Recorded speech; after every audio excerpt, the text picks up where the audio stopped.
अनमोल वचन अखिल भारतीय संत मत सत्संग के संस्थापक और गृहस्थ में आनंद योग के जनक परम संत महात्मा परम पूज्य श्री यशपाल जी महाराज अर्थात परम पूज्य भाई साहब जी द्वारा प्रतिपादित इन अनमोल वचनों का पालन करना अति आवश्यक है।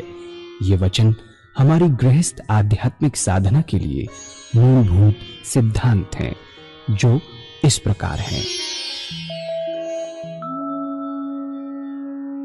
हम दुनिया की हर चीज की कीमत आंकते हैं, अपने मानव जीवन की कीमत भी जाने व परमात्मा की प्राप्ति हेतु साधना करें। मनुष्य योनि एक उपहार है, इसीलिए परमात्मा को धन्यवाद देते हुए आधा घंटा प्रातःकाल, आधा घंटा सायंकाल पूजा अवश्य करें। सत्संग, सतनाम व सद्गुरु को प्राथमिकता देते हुए इसी के आधार पर ध्यान योगाभ्यास अवश्य करें व गृहस्थ के कार्यों को परमात्मा का कार्य समझकर उसी की याद में संपन्न करें। हर समय ये ध्यान रहे कि गुरु कृपा द्वारा परमात्मा की पवित्र सत्ता का हमारी आत्मा में वास है, अतः मन में निरंतर अपने इष्ट देव का जाप करें। मान सम्मान की इच्छा न करें व अपमान से दुखी न हो। परमात्मा के अतिरिक्त किसी और का भय न करें। दूसरों की बुराई न करें, न सुने, सत्य व मधुर बोलें, अश्लील शब्द मुंह से ना निकालें, सभी से नम्रतापूर्ण व सुंदर व्यवहार करें। धर्म पत्नी के अतिरिक्त अपने से बड़ी से माता जैसा, बराबर की से बहन जैसा व छोटी से पुत्री जैसा व्यवहार करें। सांसारिक जीवन यापन की आवश्यकताएं अंतहीन है, इसलिए अधिक से अधिक समय सत्संग में व धन परोपकार में खर्च करें। याद रखें, न स्त्री माया है, न धन दौलत, न ही परिवार। माया वह है जो हृदय को परमात्मा से दूर हटा दे। अतः निरंतर सत्संग और सद्गुरु की शरण में रहने का प्रयास करें। भोजन अपने इष्ट को अर्पण कर प्रसाद रूप में परमात्मा की याद में करें। रात्रि में सोने से पहले अच्छे बुरे कार्यों का आत्मनिरीक्षण कर उसका समुचित पश्चाताप करते हुए ध्यान करें व प्रभु की गहरी याद में ही विश्राम करें। परमात्मा तू ही है, तेरी इच्छा पूर्ण हो।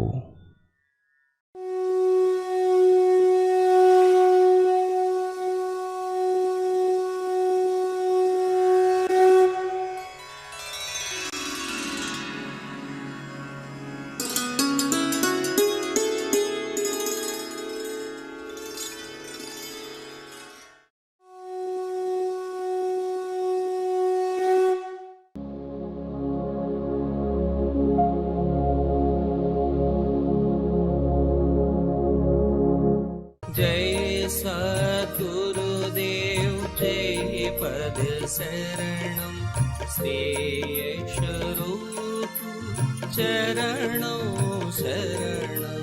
जय सद्गुरुदेव जय पद शरणं श्री यशरूप चरणों शरणं। अब क्या हुआ कि पूजा के दो तरीके हैं, रास्ते भी दो है। एक गृहस्थ का रास्ता है, एक सन्यास का रास्ता है। हमारा रास्ता गृहस्थ का रास्ता, सन्यास का रास्ता नहीं है। घर में रहते हुए घर के सारे काम जैसे आज कर रहे हैं वैसे ही करते हुए इष्ट पद को प्राप्त करना। वो क्या? 24 घंटे परमात्मा की याद, चलते फिरते खाते पीते सोते जागते हर व्यवहार करते अपना इष्ट किया परमात्मा।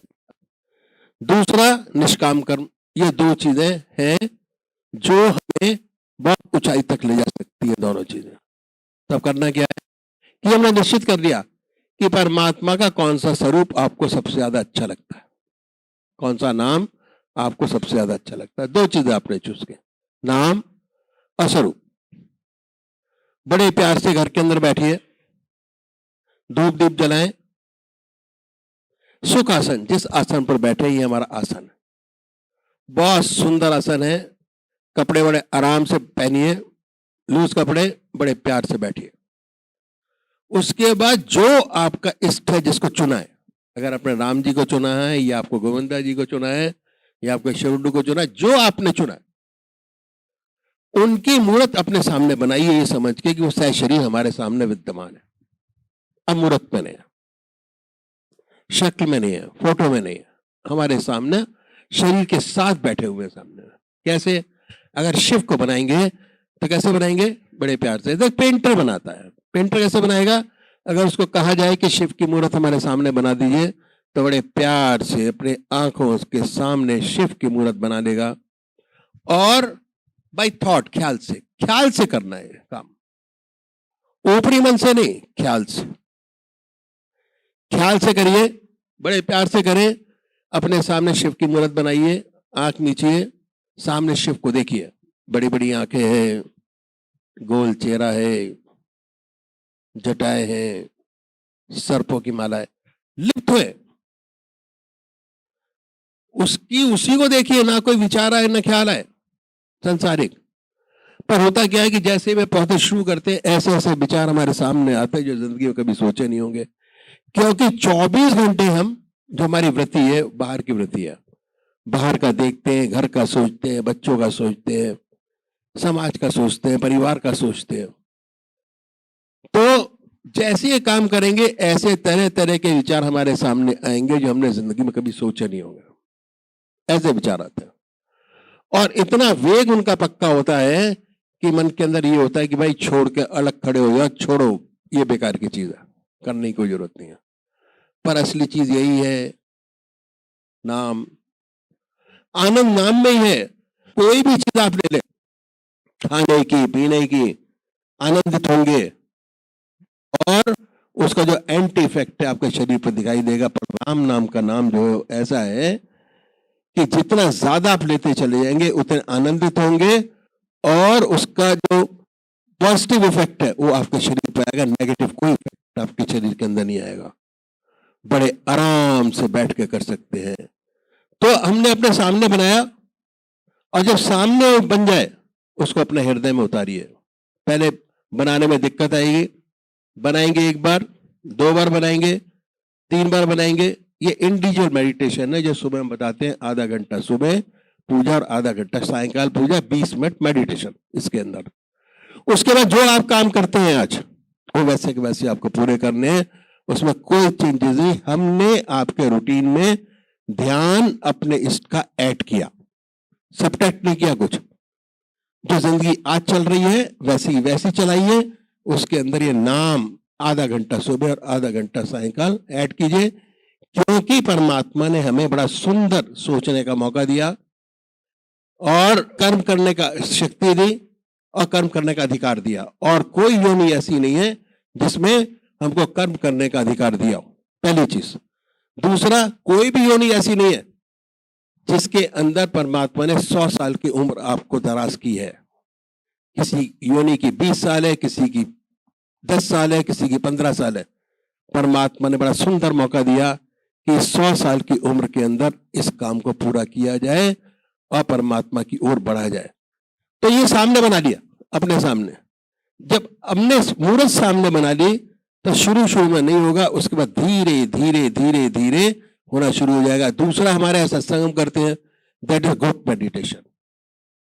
सारे एक साथ बैठ के करते हैं, थोड़ा आपका मन लगा, थोड़ा आपका लगा, थोड़ा आपका लगा, that creates a positive aura in the hall, in your around.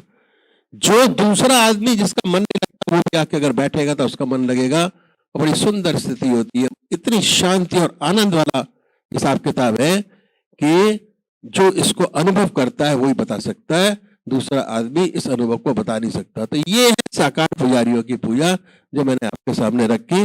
उसके बाद जरा ट्रांसलेशन करेंगे, उसके बाद मैं आपको आगे बताऊंगा कि करना क्या है। ఇప్పుడు గురుదేవులు మనకి ఈ అఖిల భారతీయ సంతమత్ సత్సంగ్ మా సంస్థ గురించి, మా సంస్థ ద్వారా చేయబడేటువంటి సాధన అభ్యాసం విధానం గురించి చాలా చక్కగా మనందరికీ కూడా మరొకసారి తెలియచేశారు. మాది అఖిల భారతీయ సంతమత్ సత్సంగ్. ఇది అనంతపూర్ గ్రామంలో, హర్యానాలో, ఫరీదాబాద్ జిల్లాలో ఉంది, సూరజ్కుండ్ దగ్గర. ఇక్కడ మా విధానంలో చేయించబడేటువంటిది ఏమిటి అంటే ధ్యానం, సాధన, అభ్యాసం ఏదైనా కానివ్వండి. అంటే మనందరం కూడా చూసినట్లయితే గుళ్ళకి, గోపురాలకి, తీర్థయాత్రలకి, పుణ్యక్షేత్రాలకి వెళ్తూ ఉంటాం. గురుదేవులు ఏమని చెప్తున్నారు? గుడికి వెళ్ళడం వలన అక్కడ ఉన్నటువంటి గంట 2 గంటలైనా సరే చాలా ప్రశాంతంగా ఉంటుంది. ఆ భగవంతుడి దగ్గర ఉన్నప్పుడు ఆ పూజ, అర్చన, అభిషేకం ఏవైతే చేస్తామో ఆ 2 గంటలు చాలా ప్రశాంతంగా మనస్సంతా కూడా ఇక ఎటువంటి ప్రాపంచిక ఆలోచనలు లేకుండా భగవంతుడి మీదే ఉంటుంది. కానీ ఆ 2 గంటల తర్వాత మనం మళ్ళీ ఇంటికి వెళ్తాం. ఇంటికి వెళ్ళినప్పుడు మన మనస్థితి ఎలా ఉంటుంది? మరలా ప్రాపంచిక ఆలోచనలు, సంసారం తాలూకా, బాధ్యతల తాలూకా సమస్యలు, చికాకులు ఇవన్నీ ఆలోచిస్తూ ఉంటుంది మనస్సు. కేవలం గుళ్ళో ఉన్నటువంటి ఆ 2 గంటలు మాత్రమే మనస్సు పరమాత్మ మీద లగ్నమై ఉంటుంది. మరలా మనం ఇంటికి వచ్చేసేసరికి ఎలా అయితే గుడికి వెళ్ళామో అలాగే వచ్చేస్తాం. అంటే ఏ విధమైనటువంటి ప్రాపంచిక ఆలోచనలతో వెళ్ళామో అదే విధంగా మరలా గుడి బయటకు వచ్చేసరికి మన మనస్సు ప్రపంచం మీదకే వెళ్ళిపోతుంది. దీనికి కారణం ఏంటి? గురుదేవులు తెలియజేస్తున్నారు. మనస్సు రోజులోని 24 గంటలు ప్రపంచంలోనే ఉంటుంది. మన మనస్సు రోజులోని 24 గంటలు ప్రపంచంలో ఉండడం వలన ఎక్కువలో ఎక్కువ అది ప్రపంచం తాలూకా ఆలోచనల్ని, వాటి తాలూకా సమస్యల్ని, భావనల్ని, వాటినే మనకు గుర్తు చేస్తూ ఉంటుంది, ఒక్క భగవంతుడి దగ్గర కూర్చున్నప్పుడు తప్ప. మరి ఆ 2 గంటలు కలిగినటువంటి ఆనందం, ఆ ప్రశాంతత, శాంతి నిరంతరం కలగాలి అంటే గురుదేవులు ఏమని చెప్తూ ఉన్నారు? ఆ మనస్సుకి ఆ సాధన, భగవన్నామ స్మరణ, ధ్యానం అనేటువంటిది అలవాటు చేయాలి. కనుకనే మా మహాత్ములు, మా పరంపరలోని మహాత్ములు అందరూ కూడా ఏమని తెలియచేశారు? ఈ మనస్సుకి భగవన్నామాన్ని అలవాటుగా చేయాలి అని చెప్తూ ఉన్నారు. మనం సాధారణంగా చూసినట్లయితే 100కి 99% మనుషులకి శరీరం అంటే మనకు పై కనబడేటువంటి ఈ ఒక్క శరీరమే అనుకుంటారు. కానీ మహాత్ములు ఏమని చెప్తున్నారు? మనకి కళ్ళ కనబడేటువంటి ఈ శరీరం 3 శరీరాల యొక్క కలయిక అని చెప్తూ ఉన్నారు. మొట్టమొదటి స్థూల శరీరం అంటే మనందరికీ కనబడుతుంది, కళ్ళు, ముక్కు, చెవులు, కాళ్ళు, చేతులు ఇవన్నీ కూడా. దీని యొక్క పని ఏమిటి? కళ్ళు చూస్తూ ఉంటాయి, చెవులు వింటూ ఉంటాయి, నోరు మాట్లాడుతుంది, కాళ్ళు, చేతులు మన సంసారం తాలూకా, ప్రపంచం తాలూకా పనులు చేస్తూ ఉంటాయి. దీనితోనే ఇంకొక శరీరం ఉంది, మనస్సు. దీన్నే సూక్ష్మ శరీరం అంటారు. ఈ మనస్సు యొక్క పని ఏమిటి అంటే కేవలం ఆలోచించడం మాత్రమే. చిత్తం, బుద్ధి, అహంకారం ఇవన్నీ ఈ విధమైనటువంటి పనులు చేస్తూ ఉంటుంది మనస్సు. ఈ మనస్సు చెప్పేటువంటి ఆలోచనలు, ఈ మనస్సు ఇచ్చేటువంటి సంజ్ఞల ద్వారా మాత్రమే శరీరం పనిచేస్తుంది. శరీరం దాని అంతటా అది పనిచేయదు. మనస్సు ఏ విధమైన సంకేతాలు ఇస్తుందో శరీరం అదే పనిచేస్తుంది. అదేవిధంగా శరీరం లేకుండా మనస్సు కూడా ఏమీ చేయలేదు. రెండిటికి కూడా అవినాభావ సంబంధం ఉంది. మనస్సులోంచి మీకు ఏవైతే సంకేతాలు అంతూ ఉంటాయో శరీరం ఆ పనిచేస్తూ ఉంటుంది. కనుక మనస్సు యొక్క పని ఏమిటి? నిరంతరం ఆలోచించడమే. రోజులో 24 గంటలు. ఆఖరికి మీరు నిద్రించినా సరే శరీరం, ఈ పాంచభౌతిక దేహం విశ్రాంతి తీసుకుంటుంది తప్ప నిద్రలో మనస్సు మాత్రం ఎప్పటికీ కూడా విశ్రాంతి తీసుకోదు. కనుకనే మనం ఉదయం నుంచి చేసిన పనులు, ఉదయం నుంచి మాట్లాడిన విషయాలు, ఉదయం నుంచి కలిసినటువంటి వ్యక్తుల గురించిన ఆలోచనలు ఇవన్నీ స్వప్నాల రూపాల్లో, అనగా కళల రూపంలో మనస్సు మీకు చూపిస్తూ ఉంటుంది అని చెప్తున్నారు. ఈ మనస్సుకి భగవన్నామాన్ని అలవాటు చేసినట్లయితే మీ యొక్క ప్రాపంచిక పనులు చేసుకోవడానికి కావాల్సిన సమయం ఏది కూడా డిస్టర్బ్ అవ్వకుండా, వృధా కాకుండా మనస్సు భగవన్నామం చేస్తూ ఉంటుంది, శరీరం మీ ప్రాపంచిక పనులు అన్నీ చేస్తూ ఉంటుంది అని చెప్తూ ఉన్నారు. ఇందాక చెప్పినట్లుగా మనం గుళ్ళకి, గోపురాలకి వెళ్తూ ఉంటాం. తీర్థయాత్రలు, అభిషేకాలు, అర్చనలు, గీతా పారాయణాలు, భాగవత పారాయణాలు, విష్ణు సహస్రనామ పారాయణాలు ఇవన్నీ చేస్తూ ఉంటాం. దీన్ని శారీరక పూజ అంటారు. మహాత్ముల భాషలో చెప్పాలంటే శారీరక పూజ. శరీరంతో చేసేటువంటి పూజ.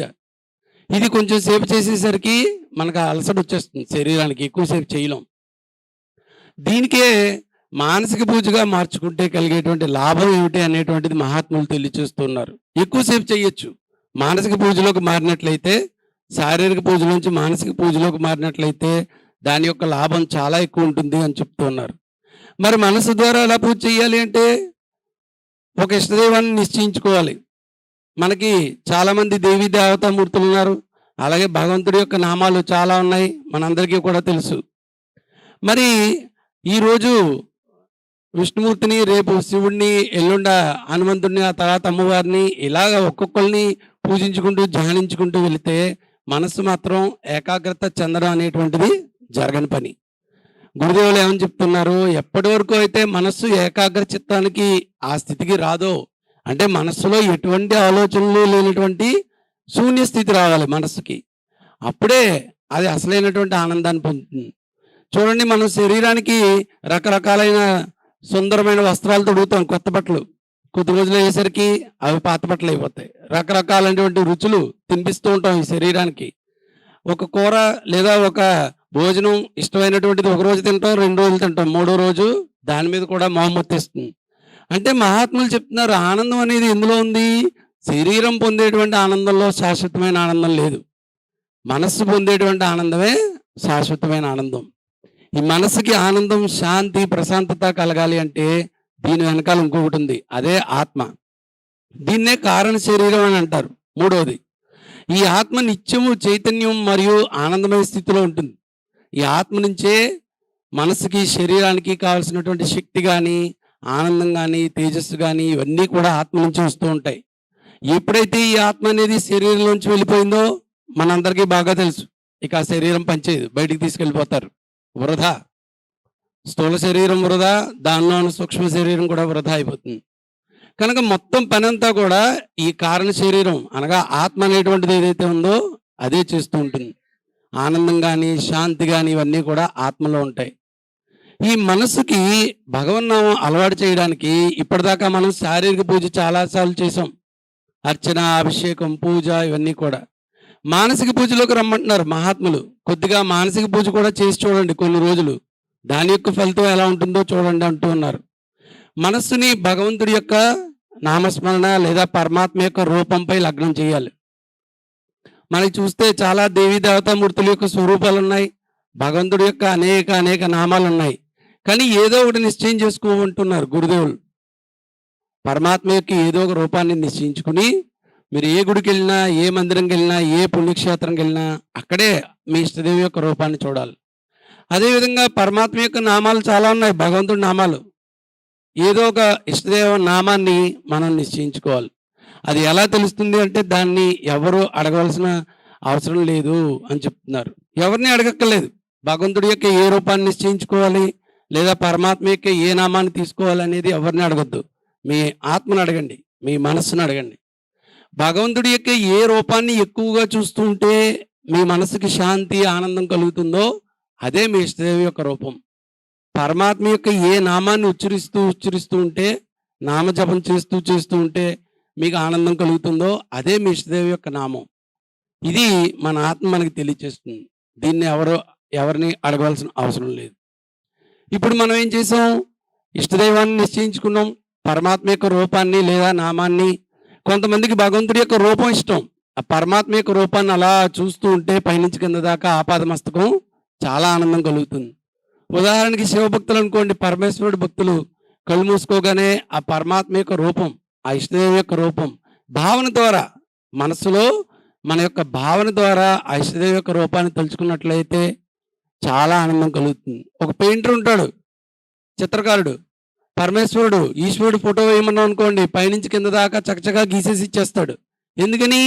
ముందు అతను భావన చేసుకుంటాడు, పరమేశ్వరుడు ఎలా ఉంటాడు, శివుడు ఎలా ఉంటాడు అనేది అతనికి తెలుసు. భావన చేసుకుని ఆ భావన ద్వారా ఆ చిత్రాన్ని గీసిస్తాడు మీకు. సరిగ్గా గురుదేవులు కూడా అదే చెప్తున్నారు. ఇష్టదేవి యొక్క రూపాన్ని భావన ద్వారా, హృదయం ద్వారా మనం నిశ్చయం చేసుకుంటాం. ఆ తర్వాత మన ఇష్టదైవం సశరీరంగా వచ్చి మన కళ్ళ ముందే కూర్చున్నారు, నేను ఆయన ముందు కూర్చుని ధ్యానం చేస్తున్నాను అనే భావన కలిగించుకోవాలి. ప్రశాంతంగా కూర్చుని ఎటువంటి ఆలోచనలు లేకుండా సుఖాసనం అంటే ఎలా కూర్చుంటే మీరు ఎక్కువసేపు ఈ పూజ మానసిక పూజలో అంటే ధ్యానంలో కూర్చోగలుగుతారో, ఏ ఆసనంలో కూర్చుంటే మీ శరీరం ధ్యానం చేయడానికి ఎక్కువ సమయం సహకరిస్తుందో ఆ ఆసనంలో కూర్చోండి. ఆ తర్వాత మంచి బట్టలు అంటే రాత్రి వేసుకున్న బట్టలు కాకుండా బట్టలు మార్చుకుని కూర్చుని ప్రశాంతంగా మీ మనసులో మీ ఇష్టదైవాన్ని స్మరించుకొని ఆయన ముందు కూర్చుని ధ్యానం చేస్తున్నాను అనేటువంటి భావన కల్పించుకోండి. కొద్ది రోజులు ఇదే స్థితిలో కూర్చున్నాక ఆ తర్వాత మీ ఇష్టదైవం యొక్క రూపాన్ని మీ హృదయంలోకి ఆహ్వానం చేసుకోవాలి. నా ఇష్టదైవం నా కళ్ళ ముందు లేడు, నా హృదయంలోనే ఉన్నాడు అనే భావన కల్పించుకోవాలి కొద్ది రోజులు పోయాక. దీన్ని సాకార పూజారులు చేసేటువంటి సాధనా విధానం అంటారు. భగవంతుడి యొక్క రూపాన్ని ఇష్టపడేవారు సాకార పూజారులు, వాళ్ళకు కూడా ఈ మానసిక పూజ తెలియచేసేవారు. రెండో రకం వాళ్ళు నిరాకార పూజారులు, అంటే ఇందాక నామజపం గురించి చెప్పారు గురుదేవులు. భగవంతుడి యొక్క నామాన్ని ఉచ్చరించడం ద్వారా వాళ్ళకి ఆనందం కలుగుతుంది, రూపాన్ని కాకుండా. ఆ పరమాత్మ యొక్క నామాన్ని తీసుకుని హృదయ శబ్దంలో ఆ ఇష్టదేవ యొక్క నామాన్ని స్మరిస్తున్నట్లుగా మన హృదయం మన ఇష్టదైవ నామాన్నే ధ్వనిస్తున్నట్టుగా భావన కల్పించుకోవాలి. గురుదేవులు ఇందాక అదే చెప్పారు. ఇక్కడ ఈ సాధన అభ్యాసం విధానంలో భావనే అత్యంత ప్రధానమైనటువంటి వస్తువు అని చెప్పారు. మీరు ఎంత ఎక్కువగా భావన చేసుకుంటారో అంత ఎక్కువగా మీ సాధన ముందుకు వెళ్తూ ఉంటుంది అని చెప్పారు. ఏ విధంగా అయితే సాకార పూజారులు నిరాకార పూజారులు అంటే భగవంతుడిని ఆరాధించే వాళ్ళు రెండు రకాలుగా ఉన్నారో, ఈ సాధన విధానం కూడా రెండు రకాలుగా ఉంటుంది, అభ్యాసం కూడా. ఒకటి గృహస్థ మార్గం, రెండవది సన్యాస మార్గం. రెండు రకాలైనటువంటి సాధకులు ఉంటారు ఈ ప్రపంచంలో. కొంతమంది సన్యాస మార్గంలో పరమాత్మను ఉపాసించే వాళ్ళు ఉంటారు. మనది గృహస్థ మార్గం. గృహస్థ జీవితంలో ఉంటూనే పరమాత్మ మనకు విధించినటువంటి కర్తవ్యాలు ధర్మాలు అన్నీ ఆచరిస్తూ భార్యాబిడ్డల్ని, కుటుంబ పోషణ, ఉద్యోగం, వ్యవసాయం, వ్యాపారం అన్నీ చేసుకుంటూనే రోజులోని 24 గంటలు భగవత్ స్మరణలో గడిపేటువంటి మార్గం మన మార్గం. దీనికి మన మహాత్ములు తెలియచేసిందల్లా ఒక్కటే, మనస్సుని పరమాత్మకు అర్పించడం, శరీరాన్ని ప్రాపంచిక పనులకి అర్పించడం.